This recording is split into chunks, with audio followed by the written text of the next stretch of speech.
Hello everyone, welcome to my Car Review 2025 official channel.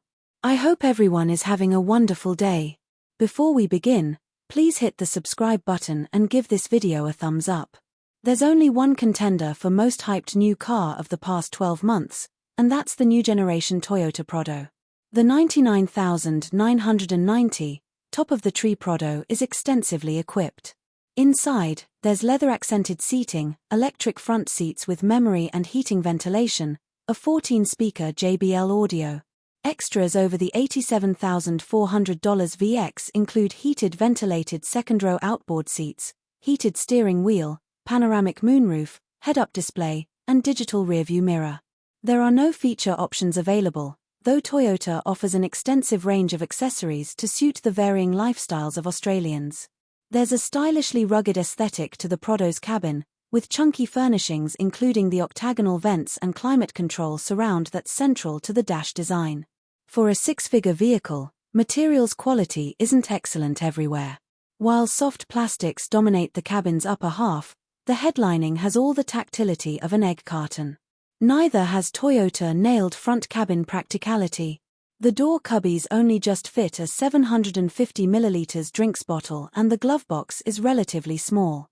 A refrigerated rear console cubby is there to keep drinks cool on hot days. There are plenty of ticks for contemporary infotainment, 12.3-inch touchscreen, wireless smartphone integration, and 6 USB-C ports throughout the cabin. Owners are likely to quickly hook up to either Apple CarPlay or Android Auto as Toyota's infotainment systems continue to be dull in presentation and limited in scope. A head-up display is available in only one other Prado than the Kakadu. The digital driver display, common to all variants, offers 3 customized layouts, including an off-road layout that adds gradient, tilt angle, and pitch and roll visuals. The Kakadu's panoramic moonroof is smaller than your average Pano sunroof, though still brings welcome extra light to the Prado's cabin, and that includes the rear seat.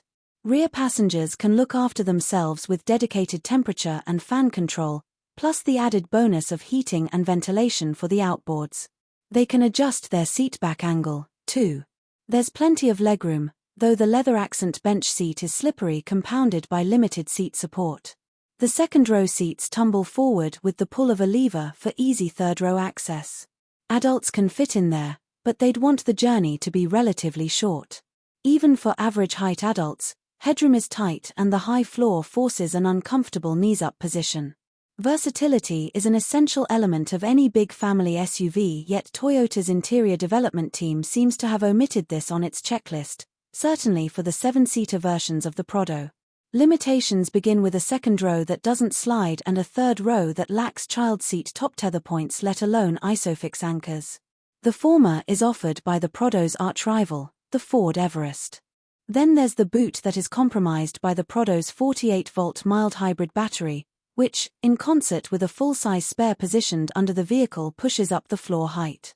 The boot area isn't flat, either, as the third-row seats just fold down rather than collapsing into the floor as with the best 7-seaters, including the Everest. Toyota's attempt at extending an even compartment area is almost comical, a removable oblong storage box that matches the height of the folded seats but feels very fragile.